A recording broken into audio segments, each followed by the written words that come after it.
font l'actu et ils sont sur un GFM. 7h45, l'invité du jour. Allez, c'est le signe que le printemps est là. La saison des courses va démarrer lundi prochain, dans une semaine tout juste. Ce sera le lundi de Pâques à l'hippodrome Saint-Jean. On va en parler ce matin avec le président de la Société des courses Montluçon-Néry, Jean-Charles Schill. Bonjour. Bonjour. Merci d'avoir répondu à notre invitation ce matin pour venir parler de ce coup d'envoi de la saison. Saison, on en parlait un petit peu hors antenne, mais qui s'annonce très bonne. Hein. L'hippodrome Saint-Jean notamment est en parfait état. Ah oui, alors là, les pistes sont dans un état magnifique. C'est vrai que le service des espaces verts de la ville a très très bien entretenu l'hippodrome, comme il sait le faire. Et là, les chevaux vont se régaler en galopant sur cette piste-là. C'est important, évidemment. Hein. J'imagine que les jockeys, puis que les entraîneurs, les propriétaires de chevaux regardent évidemment la qualité de la piste. Oui, bien sûr. Hein. Il y a des grands entraîneurs qui ne se déplacent pas sur les mauvaises pistes. Et Montluçon a la réputation d'avoir une bonne piste. Et là, je pense qu'on aura des entraîneurs de Paris. Nous avons eu l'an dernier même quelqu'un qui est venu d'Anvers, vous voyez. Hein. On a eu des Belges aussi. On a eu des Allemands. On a eu des Italiens. On a eu des Espagnols. Vous voyez, donc ça s'internationalise à Montluçon. Hein. Ouais. Et c'est au carrefour d'autoroute et on le sent quand même maintenant que les gens viennent de partout. Bien sûr, c'est une position centrale qui ne peut que favoriser le fait qu'il y ait des chevaux et des entraîneurs étrangers qui viennent. Qu'est-ce qu'on fait d'ailleurs durant l'hiver? Alors c'est la ville de Montluçon évidemment qui est en charge je dirais l'entretien du site de Saint-Jean, mais vous, la Société des courses, sur les obstacles, peut-être vous êtes mobilisés pour qu'ils restent en état? Oui, alors évidemment, les obstacles doivent être maintenus en très bon état, hein, parce que on cherche à ce qu'il y ait le moins d'accidents possible et que s'il y a un accident, qu'il soit le moins grave possible. Vous savez qu'on a un label depuis 2 ans. On est labellisé Écuresse, c'est-à-dire labellisé pour le bien-être animal et le respect de l'environnement. Et c'est vrai qu'on y tient. Et nous sommes toujours le seul hippodrome de l'Allier à avoir reçu ce label. On y tient, on aime bien nos chevaux et on aime bien nos jockeys et on veut pas qu'ils se fassent mal. Vous êtes évalué sur quoi pour avoir ce label en fait? Oh là là, il y a un tas de critères, je vais vous dire, mais c'est vrai que la ville de Montluçon a toujours, depuis longtemps, évité les pesticides, etc. Donc, on emploie on respecte bien l'environnement et puis le bien-être animal, on a tout fait aussi pour respecter le bien-être animal et on continuera à bien le respecter parce qu'on aime bien nos chevaux. Bien sûr, c'est important et dans un monde où il y a de plus en plus de débats là-dessus évidemment, mais les chevaux, globalement les chevaux de course là comme ça ils sont choyés véritablement. Ah oui, ils sont choyés. Hein. Ils se déplacent souvent dans des camions, dans des vents climatisés, etc. On s'occupe bien d'eux. Et je veux vous dire, les métiers, tous les métiers autour des chevaux, ce sont des métiers de passion. Et je le dis aussi, contrairement à ce qu'on croit, c'est souvent des gens pas forcément riches qui s'occupent des chevaux. C'est des gens passionnés qui espèrent toujours gagner une course à jour, faire fortune.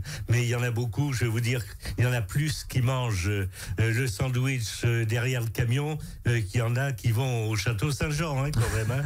Hein. Heureusement, il y a quelques propriétaires qui sont riches, mais, bien sûr, mais la plupart, je vais vous dire, ce sont des gens qui vivent chichement et ils privilégient souvent même leurs chevaux, je vais vous dire. 1er avril, ce sera donc la première réunion de la saison, dans une semaine tout pile. À quoi est-ce qu'il faut s'attendre? C'est une réunion galop déjà. Voilà, une réunion galop avec 4 courses d'obstacles, 4 steeplechaises.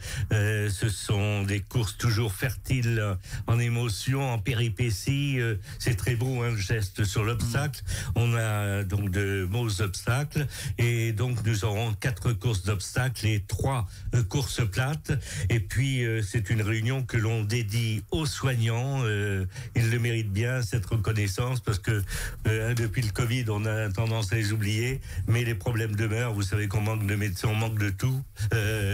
Et des gens qui se dévouent nuit et jour, 365 jours sur 365, eh bien, ils méritent qu'on leur dédie cette journée. Ça va être rentrée gratuite pour tous les soignants, infirmières, pour tous les soignants, médecins. voilà, les médecins, toutes les infirmières, aides-soignants, etc. Tous ceux qui gravitent dans les métiers de soignants.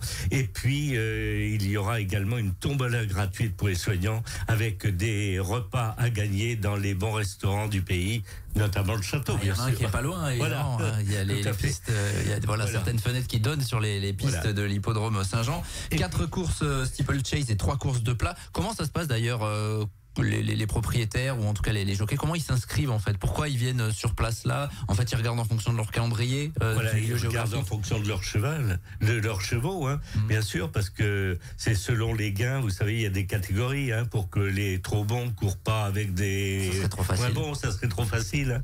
Donc ils regardent en fonction de ce que leurs chevaux ont déjà gagné, des conditions de course, et ils essayent de trouver les meilleures conditions de course pour leurs chevaux. Et puis les enfants vont trouver de bonnes conditions aussi, puisque on va avoir quelques 10 000 œufs en chocolat. Il va falloir les chercher. Voilà, il va falloir les chercher. La grande chasse aux œufs, vous savez que c'est maintenant traditionnel. Et ça, c'est une volée de moineaux, les enfants. Ça fait plaisir à voir. Il y en a des centaines qui courent sur l'hippodrome. Et donc, je vous promets que des œufs, il y en aura. Et puis, c'est pas fini. Quand la chasse aux œufs est terminée, il y a encore du suspense, puisqu'il y aura le gros œuf, création d'Adrien Leroux, notre chocolatier. À 2 pas d'ici, À 2 pas d'ici, qui va créer un œuf géant et qui sera gagné par tirage au sort. Et puis les enfants auront même un goûter aussi d'offert. Vous voyez, donc les enfants ne seront pas oubliés. Il y aura également une structure gonflable pour eux. Et puis il y aura des baptêmes de poney avec les écuries de l'USA qui amènent leur poney. Et je pense que les enfants, tout le monde, ça sera la fête un peu pour tout le monde. Les enfants, les soignants, et puis tout le public qui est content de venir dans cet écrin de verdure. C'est vrai que Saint-Jean, c'est vraiment un superbe endroit où tout le monde se sent bien. Et puis je crois qu'après le Covid, les gens ont besoin de venir dans un coin comme Saint-Jean passer un bel après-midi. Effectivement. Et puis il y aura les parieurs aussi. Ils sont là. Il y a les parieurs aussi. Là, il y a les vrais. On les voit avec leur journal généralement. Voilà, tout à fait. Ils ont leur journal, leur journal préféré dans le pays, la montagne, bien sûr, qui est partenaire aussi de cette journée. Bien sûr. Voilà. Et puis on a d'autres partenaires, des partenaires fidèles sur Montluçon. Et puis un autre partenaire à 2 pas d'ici, Marco Polo, voilà, qui est juste à côté. Un coup de chapeau, Marco Polo. La maroquinerie. Voilà, la maroquinerie, bien sûr, qui sera partenaire aussi.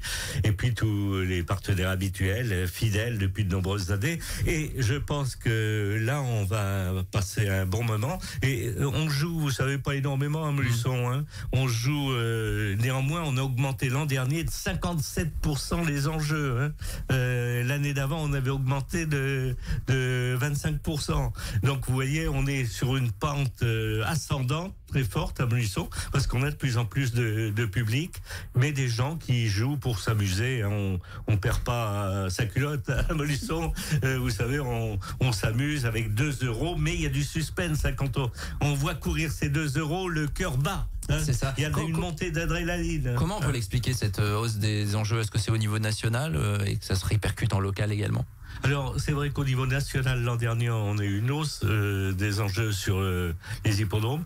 Mais là, je pense aussi que l'hippodrome de Montluçon, c'est un hippodrome familial où on vient se détendre, où il y a des tas d'animations. Et je pense que ça plaît. Et on aura encore la fête de l'hippodrome le jour de l'Ascension, où il y aura des tas d'animations, dont un taureau mécanique. Et tous les meilleurs cow-boys seront récompensés. Tous ceux qui veulent s'essayer sur le taureau, je les inviterai à venir le 9 mai. Il y aura une grande fête, comme on a su le faire l'an dernier. On avait 4500 personnes et on en aura, j'espère, autant encore cette année. Alors, effectivement, 1er avril, donc lundi prochain, la première réunion. Début à quelle heure? La première course, 14h30? Alors, la première course à 14h30. Et c'est le lundi de Pâques. Le dimanche, les gens traînent devant le repas.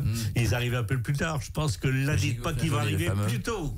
Voilà. Ils viendront un peu plus tôt. Voilà. Ça sera la première réunion lundi prochain. Il y aura une réunion le 28 avril. Vous l'avez dit, la fête de l'hippodrome le 9 mai avec ce fameux taureau mécanique. Et puis 2 juin, 16 juin. Sûr, il y aura pas que le taureau bien sûr, mais on aura l'occasion d'en reparler d'ici là. Il y aura et puis il y aura 2 et 16 juin également, il y aura les 2 autres réunions. Voilà. Pas de trophée vert cette année? Comment? Pas de trophée vert cette année? Non, pas de trophée vert, c'est tous les 2 ans, mais il y aura d'autres choses, et 2 et 16 juin. Alors, il faut savoir qu'il y aura 3 réunions de trop au lieu de 2 d'habitude, donc, et une réunion de galop de moins. Voilà. Ouais. Mais les parieurs aiment bien, Bien sûr. Premier rendez-vous donc le 1er avril. On peut s'attendre, enfin voilà, vous l'avez dit tout à l'heure, il y a eu jusqu'à 4500 personnes sur une réunion l'année dernière à l'hippodrome. Eh ben, j'espère qu'on en aura encore beaucoup. Ouais, c'est et ça. puis, je pense que dès le 1er avril, les turfistes, le public sera comme un poisson dans l'eau. Bon, vous avez déjà une idée des engagés ou c'est trop tôt là, en début de semaine pour la semaine prochaine? J'ai pas encore l'idée des engagés. En fin de semaine. C'est aujourd'hui. Au début. Bon, on suivra ça bien évidemment. Lundi prochain, n'oubliez pas, le lundi de Pâques, premier rendez-vous, 14h30 pour la première course à l'hippodrome Saint-Jean. Il faut venir un peu plus tôt, évidemment, pour plus de facilité de stationnement, notamment on sait que dans le quartier ça peut poser parfois difficulté. 28 avril, 9 mai, 2 juin, 16 juin, c'est le programme des réunions de course hippique cette saison du côté de l'hippodrome Saint-Jean. Un dernier mot, Jean-Charles Schill, en 10 secondes. Eh bien, on part au grand galop. C'est impeccable. On adore en tout cas votre passion et évidemment tous les passionnés ont rendez-vous à partir de lundi prochain à l'hippodrome Saint-Jean. Merci d'avoir été avec nous, Jean-Charles. Merci beaucoup de m'avoir invité. Président de la Société des courses, il vous reste une semaine pour fignoler tout ça, ça va être parfait. On va voir l'état du terrain en fonction de la météo également cette semaine, ça c'est important. Merci d'avoir été avec nous. 7h57, on continue au galop donc dans un instant. Tous les matins, 7h45, l'invité du jour en direct sur RJFM. Retrouvez l'invité du jour en podcast sur rjfm.net et l'appli RJFM, mais aussi en replay vidéo sur YouTube et Facebook. RJFM.